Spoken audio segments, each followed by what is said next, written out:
New York के शहर इतका से पाकिस्तानी सहाफ़ी और तज्ज़ियाकार रज़ा रूमी हमारे साथ हैं। रज़ा, वेलकम टू व्यू 360। आसमा जहांगीर की वफ़ात पे गहरे दुख का इजहार तो दुनिया भर से किया जा रहा है, लेकिन जो उनके मुखालिफिन हैं वो उनकी ज़िंदगी में भी उनके खिलाफ बहुत कुछ बोलते रहे और सोशल मीडिया पे इस वक्त भी काफ़ी सरगर्म है। वो उनका इल्ज़ाम ये रहा है कि आसमा जहांगीर ने पाकिस्तान से बाहर मुल्क का इमेज को मनफी तौर पर मुतासर किया। आप न्यूयॉर्क में हैं, क्या कहेंगे आप, क्या फ़ायदा या नुकसान हुआ आसमा जहांगीर की तनकीद से पाकिस्तान का बैनुल-अक़वामी सतह पर? देखिए, पहली तो ये बात है कि आसमा जहांगीर, जैसा कि आपने भी नोट किया कि उनकी ज़िंदगी में भी उनके मुखालिफिन जो हैं हमेशा ये इल्ज़ाम लगाते रहे कि एक तो वो पाकिस्तान का इमेज ख़राब कर रही हैं, दूसरा ये कि इंसानी हकूक़ जो हैं या ह्यूमन राइट्स जो हैं वो एक मग़रबी एजेंडा है। और खुदा जाने मशरक़ी एजेंडे से क्या उनकी मुराद है कि मशरक़ी एजेंडे में लोगों के राइट्स को अब्यूज़ करना ठीक होता है।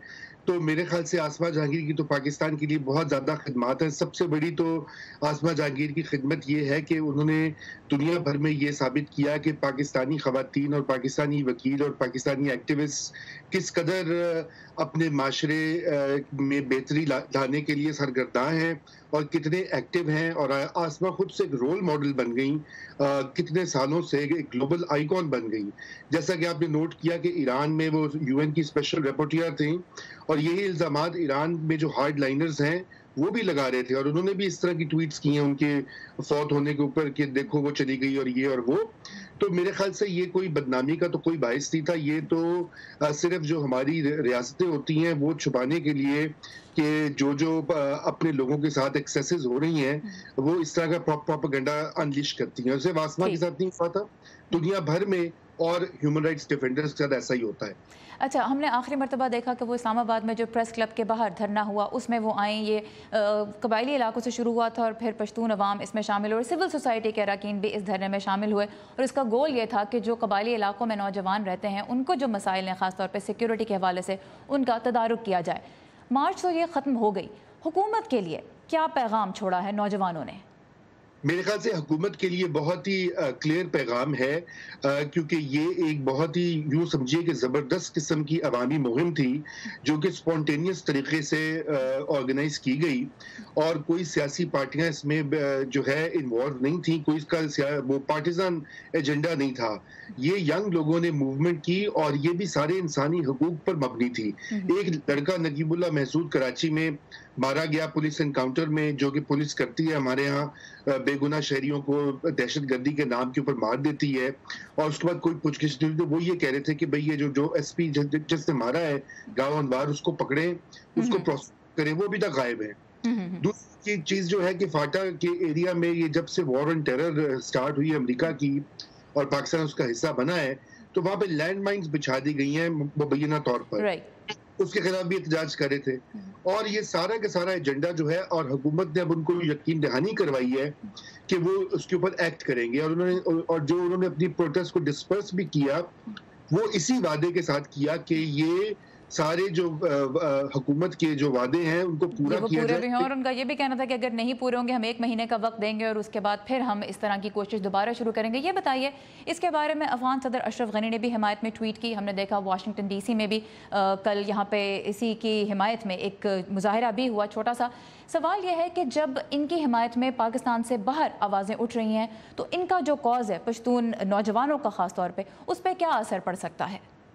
देखिए, उस पर असर यही हुआ ना कि जब अशरफ गनी ने वो ट्वीट की तो पाकिस्तान में बहुत ज़्यादा इसके ऊपर गौम गुस्सा हुआ कि भाई ये कौन होते हैं ट्वीट करने वाले, ये हमारे मामले में क्यों इंटरफेयर करें। तो वो ये चीज़ भूल जाते हैं कि पश्तून जो लोग हैं वो चाहे बिखरे भी हों मुख्तलिफ शहरों में या मुल्कों में, वो असल में तो एक ही उनकी एथनिक जो है लॉयल्टीज और उनकी जो एक आइडेंटिटी है, शनाख्त है, वो तो यूं समझिए कि बिल्कुल कॉमन है।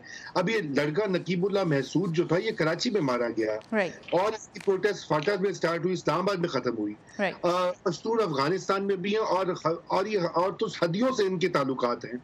ये पाकिस्तान और अफगानिस्तान की डिवाइड, आजकल तो ये एक दूसरे के ऊपर इल्जाम इल्जाम लगाते हैं दहशत गर्दी का, इससे तो ये खत्म नहीं होने तो वाली। एक इंटरनेशनल इशू है, तो इसके बारे में इंटरनेशनल लेवल पे बात की जानी जो है वो एक गैर मंतकी बात नहीं है। अच्छा, आपने पाकिस्तान और अफगानिस्तान के ताल्लुकात की बात की, हमने देखा इस वीकेंड पे मुलाकातें हुई, इस्लामाबाद में काबुल से ओहदेदार आए।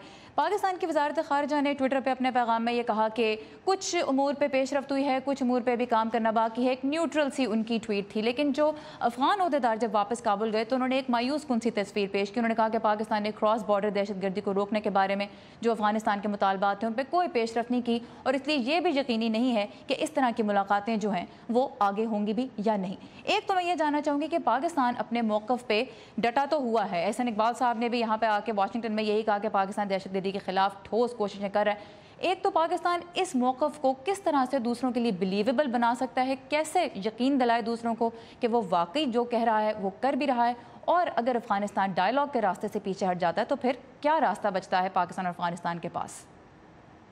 देखिए, ये तो एक बहुत ही, जिसे कहते हैं ना, पेचीदा मसला है और ये कोई आसानी से हल होने वाला नहीं है। उसकी वजह ये है कि तरजीहात जो हैं तीनों फरीकैन की वो मुख्तलिफ हैं। पाकिस्तान की तरजीह जो नंबर 1 स्ट्रेटजी है या जो गोल है वो ये है कि अफगानिस्तान में इंडिया का अमल दखल ना हो, फुटप्रिंट ना हो, क्योंकि पाकिस्तान वल्नरेबल हो जाएगा ईस्टर्न और वेस्टर्न बॉर्डर में, क्योंकि पाकिस्तान की रियासत जो है वो इंडिया को असली दुश्मन समझती है अपना। और अच्छा, अब जो है अफगानिस्तान में जो हुकूमत है या अफगान लोग जो हैं उनकी मेजॉरिटी वो ये कहते हैं भाई हम जिससे मर्जी ताल्लुकात करें, आप कौन होते हैं हमें बताने वाले, तो हम इंडिया के साथ भी रखेंगे ताल्लुकात, हम आपके साथ भी रखेंगे। और तीसरा जो बड़ा फरीक है, जो कि सबसे पावरफुल फरीक है, वो अमेरिका बहादुर है।